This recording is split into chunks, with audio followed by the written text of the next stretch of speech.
Hopefully this is going to be the last instalment on this little series on this jacket.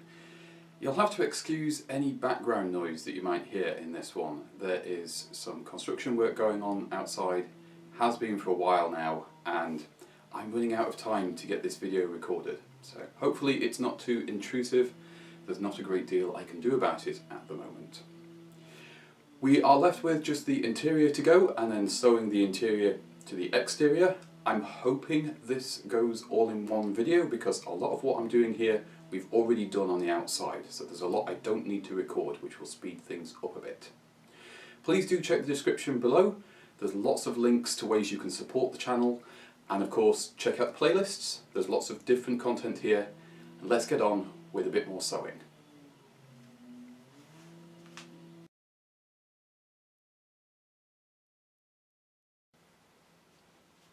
First job is adjusting some of these lining panels. When you cut out everything, you will have done these to the same shape and size as the outers, but we need to make some changes. Namely, in the pattern it calls for us to take 1.5 inches off the bottom of the sleeves. When you measure these, don't measure along this edge. You want to get your ruler square to this edge here and measure up. That way you'll have a nice even seam. If you measure along the edge, because they're not 90 degrees to that bottom edge, you might end up with a slightly wonky line. And because we've quilted it, I can actually draw straight on the fabric, and that makes things a lot easier. And we're taking off about that much. This sleeve is done. I did this one off camera just to figure out how the pattern works. And overall, I'm quite happy with it. You can see you've got the lining in there. The one thing I haven't done is the top stitching here, because I'm not 100% confident about what goes on at the top. So I thought rather than locking all of this in by top stitching this, I can do that even when the rest of the jacket's finished, so I can leave that for now. What we need to do to get to this point is, first of all, you sew your two sleeve pattern pieces together, as we did with the outer. So you have your bit of ease along the elbow, press everything out. The big difference, of course, is we don't cut anything out for the zip. This is only on the outer, so on the inner you don't cut into your fabric. It's just plain. Because obviously when you zip this up, all it's doing is squashing everything down, and it'll squash your lining down as well. When you've done that, you then need to ease the sleeve cap, and this is where you run the gathering stitch around the sleeve cap where the pattern says to, and then you just pull it in a little bit. We might have to pull this in a bit further when we fit it to the jacket. We'll cross that bridge when we come to it. And you need to repeat that on the outer sleeve as well. This is easier to do before you put the sleeves together, so I would recommend doing that at this point. To put the sleeve together, you need to get the inside and the outside together in the right order. I shall try not to be too confusing with this. You want the lining on the outside, and you want the outer of the coat on the inside of the sleeve. You also want the outside of your outer fabric and the outside face of your lining fabric to be facing one another.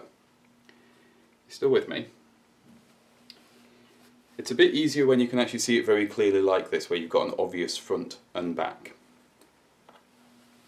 Then, once you've fed the sleeves into one another, line up the sleeve caps roughly, the big bit of the sleeve there, and just wiggle everything through until your seams at the bottom here line up. So you've got the seams that join on there. And I would recommend when you pin this section to sew it, pin at your seams first, because you've got two seams on the sleeve, and then work your way round from there, especially when you've got a padded fabric, because the padded side is going to squish down and move a little bit as you sew it. So if you've got your decent reference points there, everything should squash down nice and evenly. All you need to do once you've pinned that is just sew an ordinary stitch all the way around the cuff. Just make sure as you do it you don't accidentally catch your edges, because that's very easy when it's something this small. and then we'll turn it all the other way out.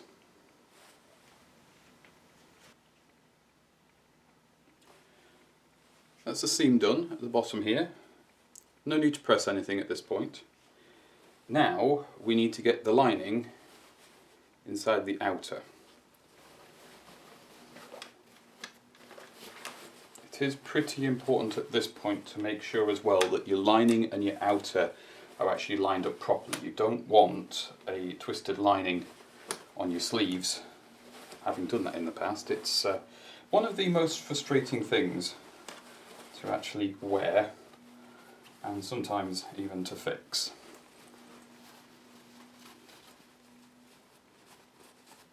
Right, and eventually you end up with something rather like this. You want the raw edges of your lining and your outer to line up roughly about with one another, and that will give you at the bottom here a bit of a turned up edge so that the lining isn't on show. So I'm happy enough with that, and of course with the zip on here, that just zips up. When this is top stitched, it just gathers all the fabric into the inside as usual, and that's why you don't put anything on the inside of the sleeve. Good, I'm happy with these. Let's do the body, I think, next, because we can't sew these on until we've got the body of the lining done. On the pattern we'll be sewing these two to one another and these two to one another, but before we do that it asks you to trim off some of this edge here. I'm not sure why it asks you to do this side and not this side. I'm going to trust the pattern and hope that it goes okay, and we'll see what happens. As with the sleeves, you want to measure from your bottom edge rather than your side here. Just a quick note, before you sew the side panels on, don't forget you need to take 2 centimeters off the bottom of the lining panels. These side pieces here are fairly straightforward. They just sew straight on, so I'll deal with that later. The back panel has a little bit of addition to it. You do have to sew up the center seam here, but we also have to add a pleat at the top. I've transferred the markings over from the pattern, and then we shall sew this in. It will shrink down the collar just a little bit, and it will give a little bit of ease around the shoulders and just help give a bit more movement and comfort in the jacket. It's not the usual way I do these jackets. I tend to shape the back rather than doing a pleat, but this is what the pattern calls for, so this is what we're doing. I've done stage 1 of the back pleat, which is to sew and press the back seam here. Stage 2 is to sew the pleat line. I'm not 100% sure on this, but we'll do it as it suggests and see how it ends up looking. The 2 lines line up here, and we just put 1 line of stitching in, and then it asks you to press it to the right, but because this is so bulky, it might be better, I'll see better when I've actually pressed it, to actually press it down flat as a box pleat. I'm going to see how it looks when I've sewn it, and then I'll make a decision.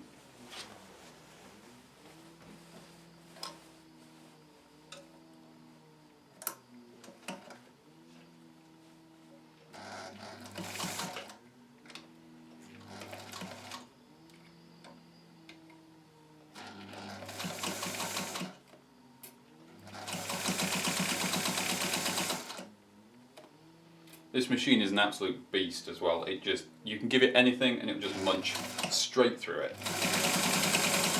It does not care.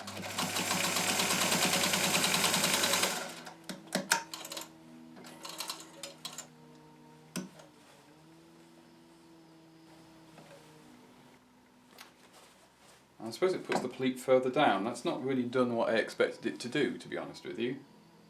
That's a bit of a strange instruction. I don't really understand why you wouldn't just shape the top to get the same effect, because that's basically a clumsy dart. Bit weird, that one. Oh well, we'll press it and then we'll do the next stage of work that needs to be done. We've got the rest done there. Regular sewing content viewers will notice that is a different chair. Unfortunately, the one I did the cover for died, and the cover doesn't fit this chair. and I can't modify it, so I'm going to probably have to make a new cover. Anyway, that's for the future. Let's get these sewn on. There are notches to line up. We've got the back pressed, and the actual pleat ends up putting the extra fabric down here. I'm still not 100% keen on that one, but we'll go with it. It's the lining, you can't see it, and I just have to trust it's to do with fit. I've got the first sleeve on. Handy thing with sleeves, I can do one side to figure it all out and then do the other side. It's a little bit saggy at the moment because the lining isn't actually attached, so we've got the weight of the sleeve lining here just pulling everything down a little bit, but normally that will sit a little bit more like that. So you'll have from the back there. There's definitely room to put some shoulder pads up in here, but I'm going to be good and I'm not going to do that. This is probably one of the most difficult parts of the entire garment to do. Let me show you why. You have to use rather a lot of pins to do this bit, because you have to ease the sleeve cap into the armhole, and for whatever reason the amount of ease required on here is borderline ruffles. So I've had a heck of a job getting the fabric to actually squash down enough to fit in the armhole, and then I've had to pin every place where it's trying to actually pleat just to make sure it stays flat when I sew it. Once it's sewn in, as you've seen on the other side there, it's perfectly fine, but it is a lot. As we did on the sleeves themselves when we did the ease for the elbow, it's the same technique. You run a row of stitches, gather it to squash the fabric down, and then pin it in place. And I've just found that it's just a lot of fabric. So if you do this with your pins, anywhere where you can see it's trying to put a bigger wrinkle in, you pin through that, and then your pin holds everything in place, and as you sew, the sewing machine actually flattens everything down as you go round. You don't need to put the ease all the way around, it's just in the sleeve cap, and I found it harder to put any in this section where the vent is, so there's less here, and when you get to the marks down on the bottom here, there's no easing at all, that's just sewn normally. This is the side that we've finished, and this is the side that I've just sewn in. All I've done so far is I've pressed the seam, and you can see just how much fabric it's actually gathering into there. It's a lot, which is why it has this sort of shape to it, this sort of rounded look, which helps it fit over your shoulder and also gives it a bit of structure. Now the next thing we need to do is to match this side, I need to put some top stitching on. I also decided that since I used black top stitching inside here, I'd just do the same here rather than switching my thread. This isn't quilted, and the only pink stitching on the back is on the collar. I've also unpicked this piece here and fiddled about with it just a little bit. It turned out there was just enough ease and movement in the fabric that I could actually line this up, which is brilliant. I just need to re-top stitch where I've unpicked it, and then reattach the collar at the top there. Happily, it isn't skewed. It doesn't look wonky. We're on the home straight with this now.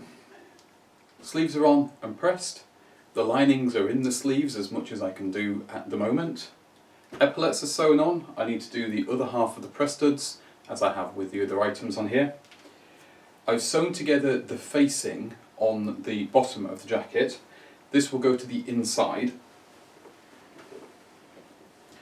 And it's two pieces, so there's a seam on the back here, which is fantastically almost invisible because of where the pattern meets. Straighten this out. It's not exactly perfect at the collar, but it's as perfect as it wants to be. Because of the quilting, it moves ever so slightly, and that's good enough for me. I could fiddle about unpicking and re-sewing, and no, it's fine. The first thing we need to do here is you need to turn this facing up to the outside of the jacket, not the inside.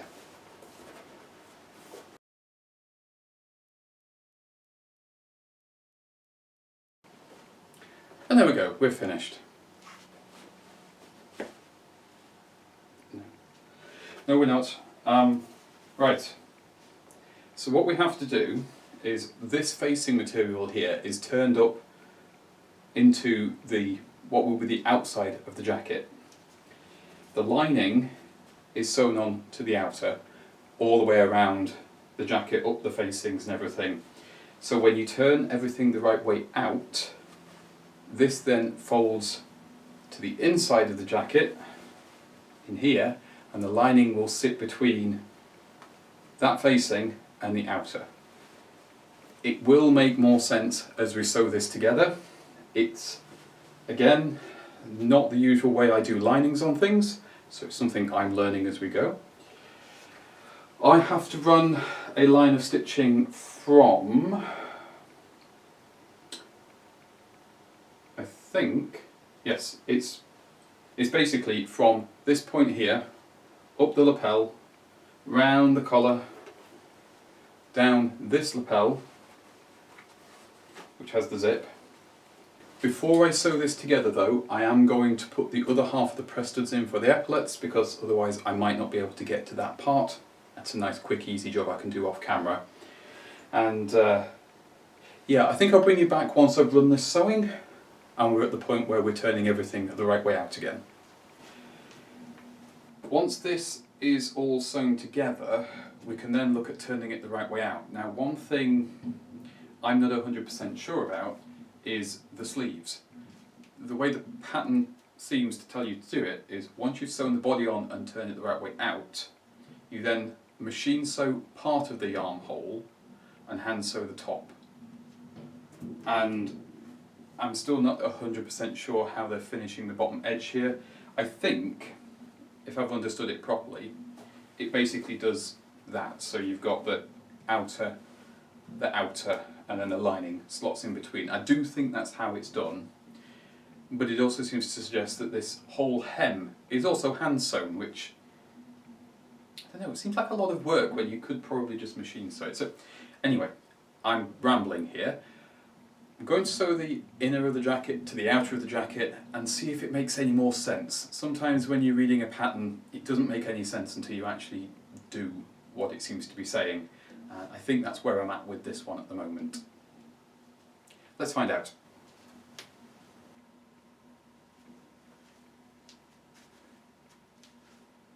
We have some wins and we have some losers here. The main win is the lining has gone in perfectly fine. I'm quite happy with that. I've not pressed anything yet, so these edges are just a little bit puffy. That's fine.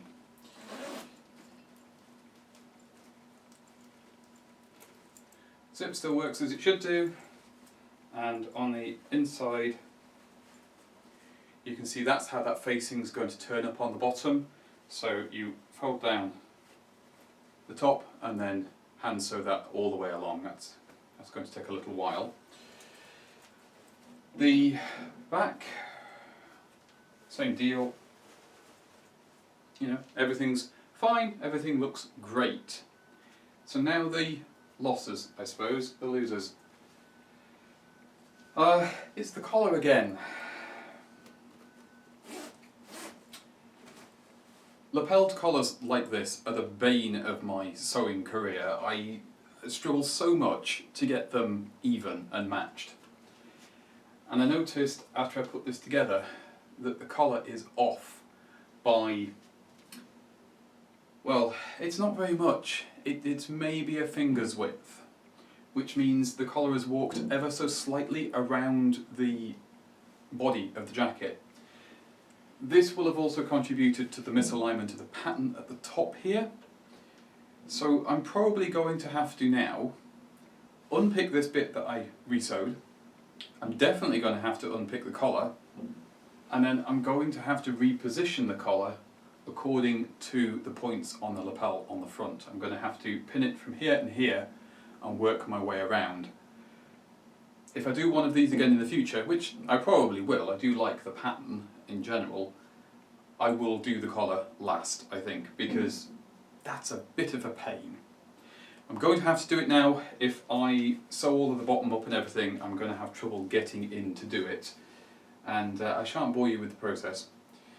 But I shall bring you back when I've got it all aligned properly, everything sewn on and pressed, and the top stitching done that needs to be done. These press studs need going in so that these will pin back up here. So they pin back like that. And yeah, it's really, really, really close, but I could have done without making that mistake. Oh well, that's sewing for you.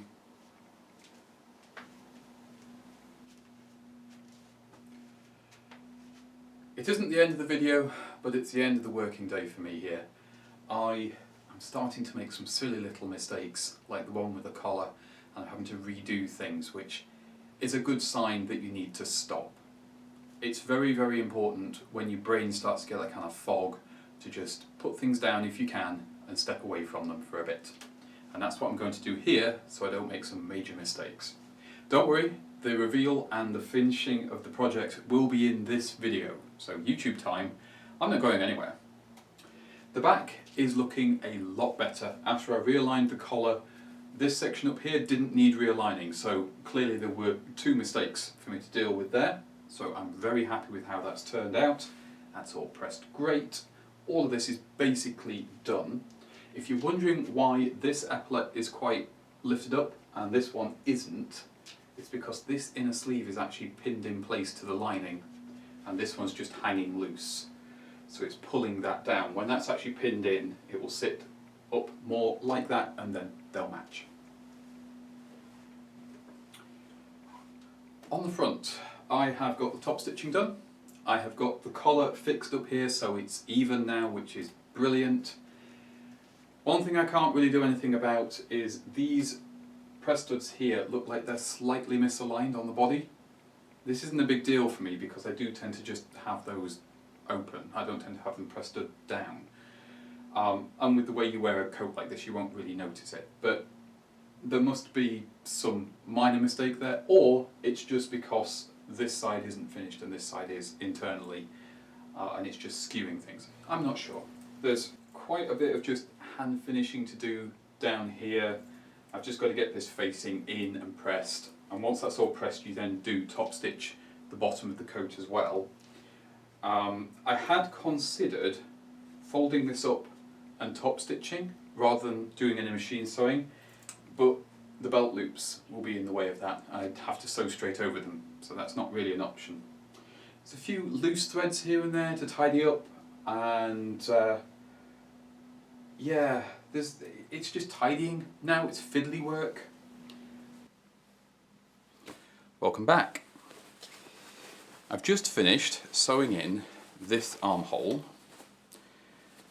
and that went very smoothly and very easily. It's not how the pattern suggests. They would have you hand sew the sleeve cap and no tar. So that's in. The gathering, the ease around the sleeve cap on the lining was actually a lot easier, and I think that's because of the quilting, because it gives you a lot more give. So let's have a look at the other side and how we start off. Now I understand it's a little bit tricky to see what's happening on the camera here. It's just one of those jobs that's a little bit hard to show you. This is the lining of the body. You can see we've got the pocket here, which we did in an earlier video, and then this is the armhole. I haven't turned the jacket inside out, it's still right side out here, and you can get in through this bottom seam, which is still open. The sleeve itself, the lining, comes up as it should do through the actual sleeve there, and the first thing I do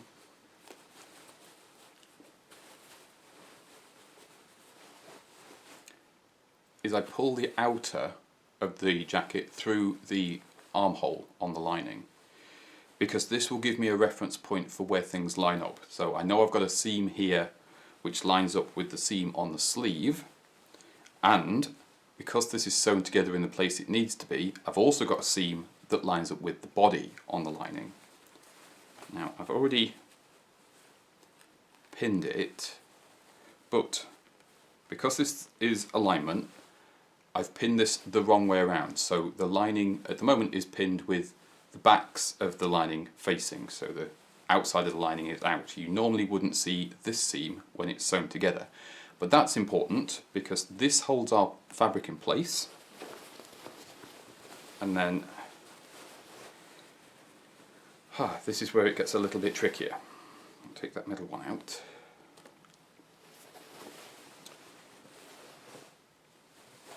Turn your lining inside out, so you lift the hem and that turns us inside out. Because we've pinned the two parts of the lining together on the outside, we can then move outside of that section that we've pinned, put the lining face to face, and then pin through there. Do the underarm first, and that sets everything in location. So we can take these other two pins out now.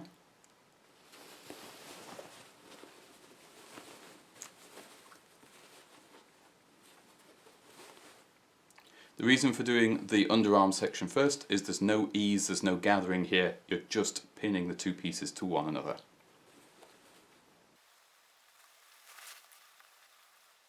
It is a fiddly job, this one, because now what we're going to do is we're going to gradually pin the whole sleeve in place, working our way around. Now that I've got almost all the non-gathered section here, so pin up to where your gathering stitch begins and ends, and I've already gathered the sleeve cap on this. I might need to gather it a tiny bit more when I pin the other side, but we shall see. And now you sort of have to feed the fabric around, because you've fixed this point here. This is really difficult for me to show you. If it's in your hand, it makes a lot more sense. But we're going to be sewing around the armhole without turning anything sort of inside out. It's a bit of a strange one. Find out roughly where the peak of your sleeve cap is, and then you've got your shoulder seam, and pin those together.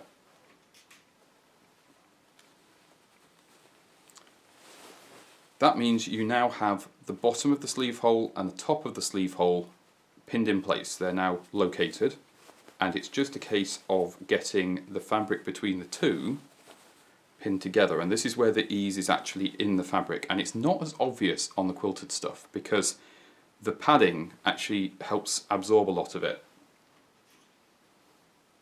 Makes sewing a lot easier as well.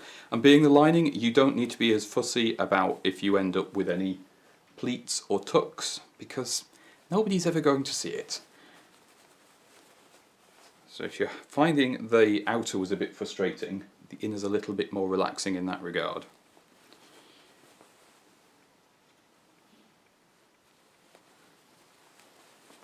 So that's the easy side. And then this side you can see there's a lot more material to actually take in, and that's in part because my gathering has gone loose. So I'll just feed some more through.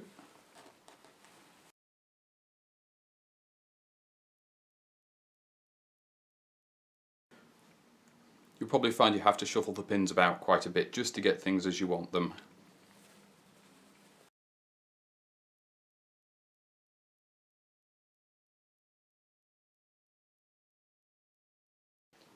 It does take a lot of pins to do these as well.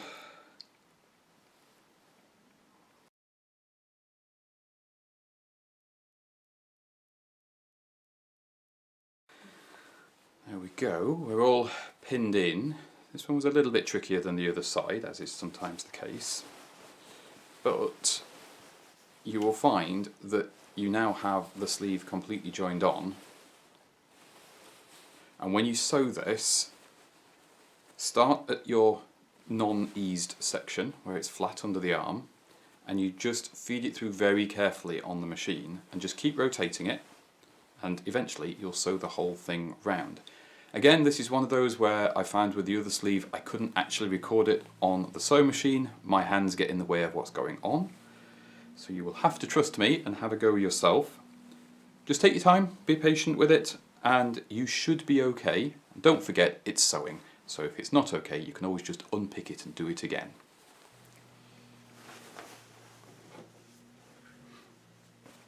I've turned the sleeves out so they're all sorted, and I've gone through, trimmed off all the loose threads that I can find. There's still a few bits of fluff appearing because the lining isn't sealed up yet. Now we just need to top stitch the cuffs, and I found that it naturally wanted to fold up about this much, which is what it suggests on the pattern. And it's just a case of going around and putting a top stitch in.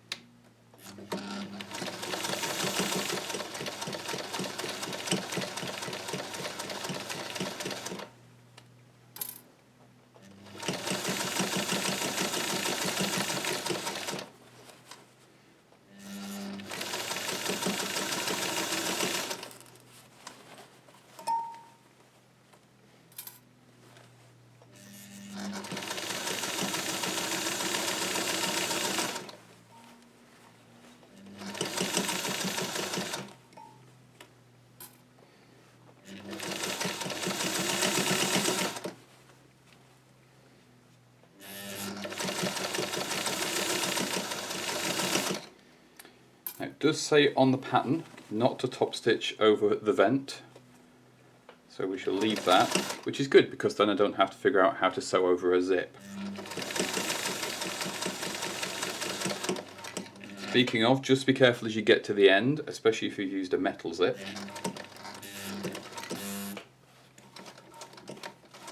And go as close as you can, but you don't want to hit the teeth.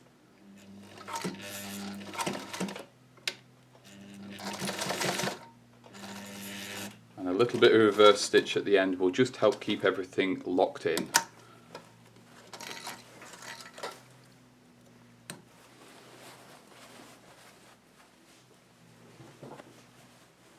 And there you are. Now, trim off these loose threads, give this a press, and then it's just the bottom hem to go.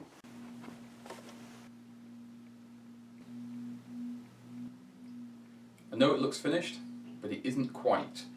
At the moment, I've just got this hem pinned together because, yeah, it's a tricky one. You've got to make sure that your face of the garment is nice and smooth. You don't want it sort of bagging or twisting or anything like that on the outside. So the easiest way I found to do this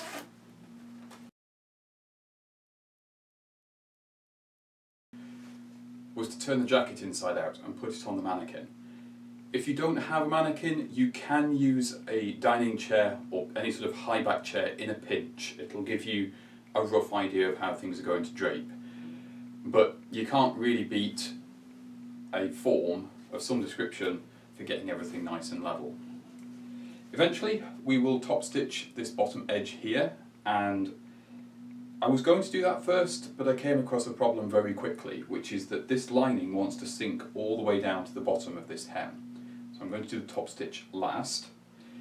I was trying to figure out how to machine sew this so I didn't have to hand sew it, but every option I looked at, I ran the risk of catching the belt loops, I ran the risk of catching the pockets, and it just, yeah, it's too risky to try and do it on the machine, so I'm not going to. With it inside out, you can actually fiddle about with how the fabric drapes and how it sits on the garment. This side, on the pattern, it does actually say that there's too much fabric there, there's supposed to be a bit of a pleat for wearing ease. I'll have to take their word for it. I'm not keen on it, but some hand sewing will sort that out. On the back, there was one minor change from the pattern, and I think this one is something I caused for myself without realising. Because this is padded, it changes some of the proportions of the sort of seam allowances, that sort of thing. So when I did the pleat up here, it made the jacket inside too small to fit the outside. I unpicked it, pinned it in from side to side, and then just has the smallest pleat at the top just to make everything fit. And it's fine. It feels very comfortable, it looks okay, I have no problems there. On here I've rolled over the hem on the facing here, and then I can hand sew all that in, and I've got a secondary pin down here which just holds all the layers together, stops it shifting. So I'm going to sit and do a good bit of hand sewing, just a whip stitch along the bottom. We'll top stitch this seam here, give everything a final press, and then it will be time for the reveal, which I know you've all been waiting for very patiently.